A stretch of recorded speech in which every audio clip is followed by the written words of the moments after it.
Hi family, welcome back. Thanks for being here. So today we're going to talk about meal planning. If you like these types of videos, let me know by hitting thumbs up. Be sure to leave a comment and subscribe for more. Thank you guys so much for those of you who watched the 10 ways to reduce decision fatigue now and requested this video. If you haven't seen that video, I'll stick a link above. Now, before we get started, I want to talk about a couple rules that you might want to keep in mind when doing these meal plans. The first rule is to keep it simple. Meals can be really simple, but I think we get hung up on the idea of flavor and certain addictions that we might have and just kind of overcomplicating the stuff because nature really has each meal prepared for us almost perfectly. It's kind of this idea that I like thinking about, like if you want to pick an apple versus an apple pie, which is easier to make and what's healthier for you, of course it's the apple. And it's easy to overcomplicate the whole meal planning system when we are too tied to certain flavors or vices that we have. So the next rule is you're going to pick a base and stick with that base, and you're only going to switch it up when your body tells you to. So this might be hard in the beginning because I know for me it was really stressful. I felt like I had to have a very specific meal every time I sat down. I wanted it to be restaurant quality and flavor, and I had to have the experience and all that. And there's nothing wrong with that. I'm a foodie for sure. I love my food. But for the sake of keeping things super simple, getting healthy, and actually really enjoying those moments when you do get out to eat and splurge a little bit, like restaurant quality food, you want to stick to a base and at least try to stick to that base in the beginning and feel it out, which is rule number 3. You want to feel it out, get really honest with yourself, and don't be afraid to experiment.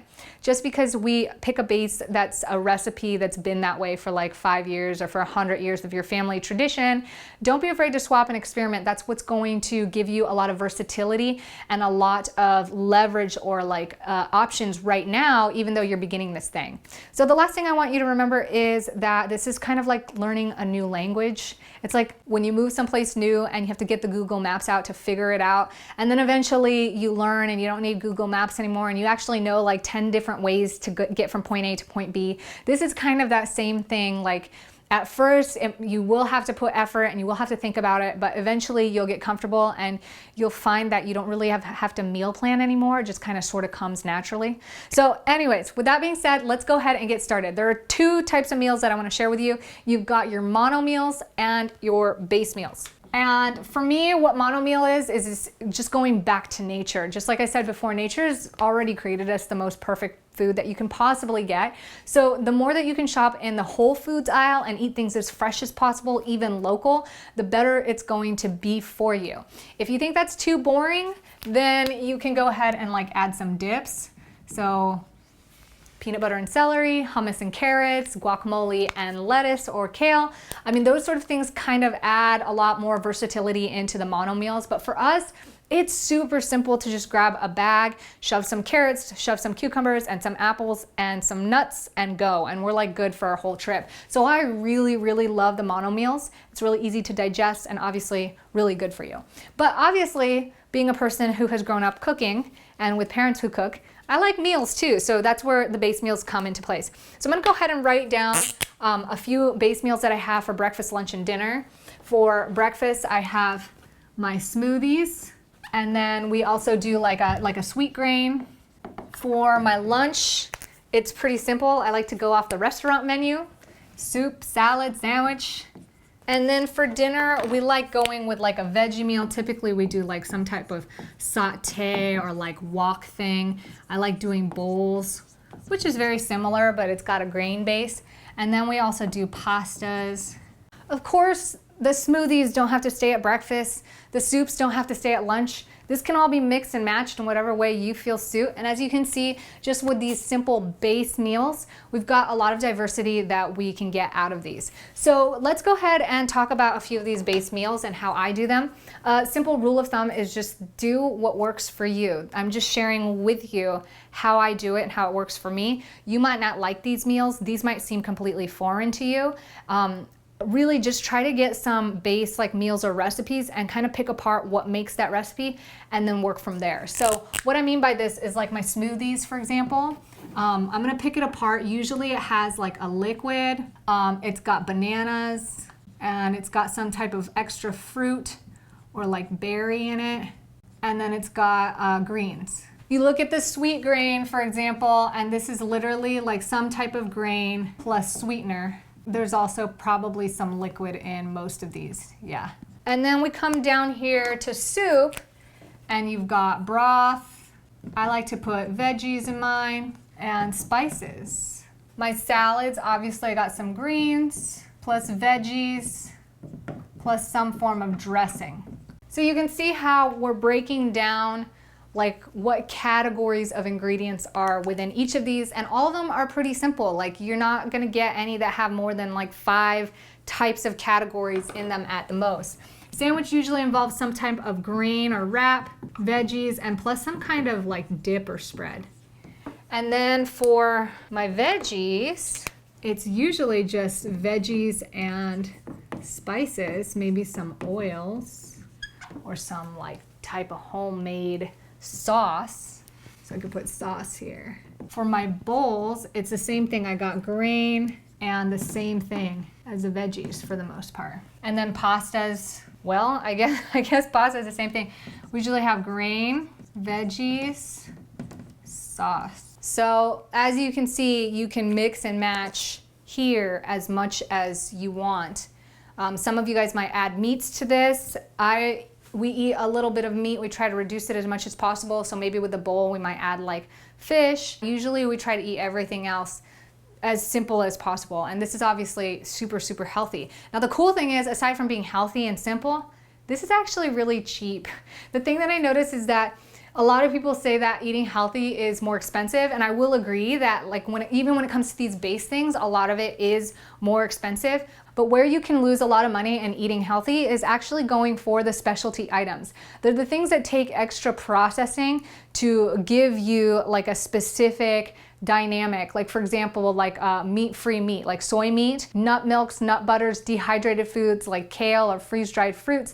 Those sort of things are going to be expensive. They're specialty items. They're premium things coming from premium ingredients, and it takes kind of a process to make and preserve and keep it just as healthy as possible. So when you eat like this in the bulk or the whole food section, it's not really that much more to really actually eat healthy and get a really good variety of nutrients and just whole meals. So that's my little shtick on eating healthy and making it super simple for you. What I'm gonna do is I'm gonna break this down now. If I'm planning my meals, I don't set a time limit.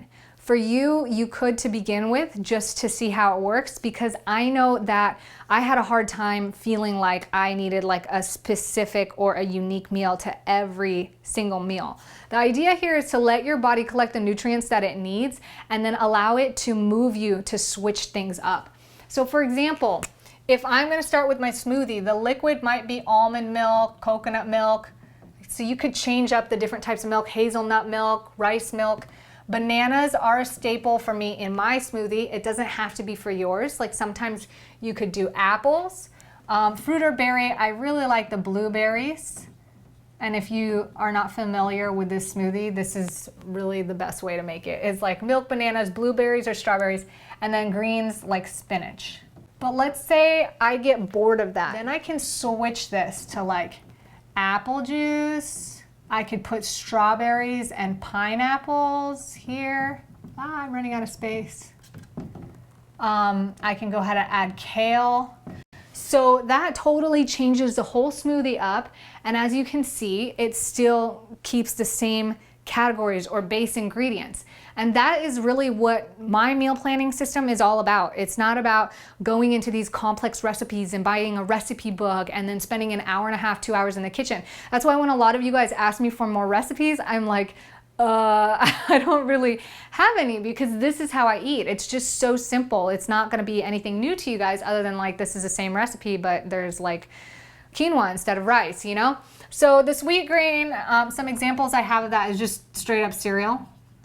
Some organic cereal, or oats with honey, or sometimes we like doing rice mixed with protein powder. That's pretty simple. And basically what it comes down to is, am I bored with smoothie today? Well, yeah, so I'm just gonna have some type of sweet grain meal. What I like to do is, like I said before, I don't plan like a specific amount of time for this. I just eat the same breakfast every single day until my body gets bored. And then when it gets bored, I get to fall back on the sweet grain. What I like about the grain is it just sits there and it's got a really long expiration date, so I don't have to worry about eating it before it goes bad, unlike some of the fresh fruits. So if I don't feel like a smoothie today, then I'll eat the sweet grain. Then I'll probably go back to my smoothie tomorrow. And if I still feel like I'm tired of that smoothie, that's when I change things up. If for some reason you just don't want smoothie and you don't want grain, then you need to find yourself a different base meal to work with. So for my soups, broth, veggies, spices, that's pretty simple. A lot of times I'll go and get pho broth, and then I'll buy my own Annie Chung's like brown rice noodles, and then add a bunch of veggies, because for me the bone broth does like really good to my whole like adrenal fatigue and everything. And then you can add spices if you don't do that. Like one of our other things we do is like veggie broth. This is like super simple. Veggie broth plus like carrots, onion, squash. You could do celery, ginger, and just like add a bunch of spices that you think will be good. I love like rosemary and pepper in that. And just switching up the spices alone can do a lot in changing the way your recipe tastes. If you throw like cumin, ginger, turmeric into it, it's got that like Thai or Indian flavor to it. If you do something more traditional like rosemary and pepper, then it's got kind of more of a festive, I don't know, like what you would eat at Thanksgiving, I guess. So just changing up the spices alone can make a huge difference in your meals. We like to make our broth and veggies and not add the spices until we cook it per meal, because that allows the flavors to change. With the salads, it's pretty easy: greens, veggies, and dressing. As far as dressing goes, my favorite is literally Bragg's liquid aminos plus lemon juice. And it's pretty simple. I like taking the mixed greens, throwing them in there. If I feel like it, like I need more color or nutrients, like I feel kind of unbalanced, I'll go ahead and switch up the colors of my veggie. So if you don't know what to eat, or you're having a hard time with like ideas, just try something new. Like if I'm looking for purple and I've done purple eggplant, I might try purple onions or purple potatoes. Try something new. It's not always gonna taste the best, but this is how you learn how to make it good. Like they say, kind of like trust your gut. And there's like a pun intended there, because your gut is where the food's going and it will tell you what it wants. But try to experiment and be open-minded and not go back to your vices, like going to like a fast food like drive-through or whatever, unless it's intentional. So here we go. We've got veggies and spices. This is super easy. I just saute the veggies and I add spices. Sometimes we bake veggies, like we'll bake sweet potatoes, asparagus, eggplants, and add different spices or make a sauce. Like I said, our go-to is hummus and guac. So the next meal is sandwiches. This is pretty easy. That's a no-brainer. You could put 2 pieces of bread together, 2 pieces of naan. You can put a tortilla and just stuff it with all your ingredients, switch it up. When it comes to dip, our favorite dips are hummus and guacamole. And so coming down to like the veggie meals, we typically throw a whole bowl of veggies together, saute them together to get our flavor. We like peppers and onions and ginger. Or we can go ahead and bake veggies like potatoes, eggplants, or asparagus, and then we will serve them with some type of sauce. Oftentimes hummus and guac. Sometimes it's salsa, or sometimes we'll actually look up a recipe for a specific type of sauce, be it teriyaki or whatever. We're looking for a specific flavor. So it makes it really simple. We actually diversify our food by switching up the ingredients, changing the dressing, sauce, and spices, and the basic components of it keeps it really simple. Bowls are basically the same thing, except we add a base of grain. This is like when you go to, what is that, bowl? Fire, flame broiler. There's a restaurant in California, or it's not even a restaurant, it's like a fast food place you walk into, and they put like your rice, your veggies, and meat on top. Like ours is pretty simple. It's like the same thing. We put our rice, our quinoa, or whatever, put all our veggies and then our spices and sauce on top, and then if you do want to add meat, you can add your meat. Pastas are basically the same thing. It's like spaghetti, right? But instead of just like spaghetti and marinara, we will do different types of noodles, like black bean noodles, spinach noodles. We'll switch it up with aioli that we make, which is kind of like a guac, like we do like a avocado aioli. You can mix different types of hummus into it, or like I said, make your own sauce. So I was really trying hard not to make this long-winded, but does take a lot of these dynamic principles, I think, to really be able to stick to the meal plan, and at the end of the day, just experiment and play with it.